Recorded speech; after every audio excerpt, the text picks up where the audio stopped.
Hello বন্ধুরা, এই দেখো আমি মাছের ঝোল বসাবো। এখন দেখো মাছটাকে ভেজে রেখেছি।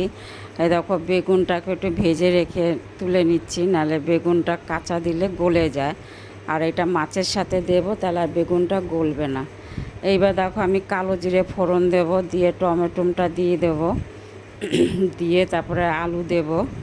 আলু দিয়ে এটাকে ভাজা ভাজা করে তারপর তোমার গিয়ে হলুদ নুন আন্দাজ মতন, তারপর একটু জিরের গুঁড়ো ধনের গুঁড়ো দেবো, লঙ্কার গুঁড়ো দেবো, দিয়ে ভালো করে কষিয়ে জল দেব।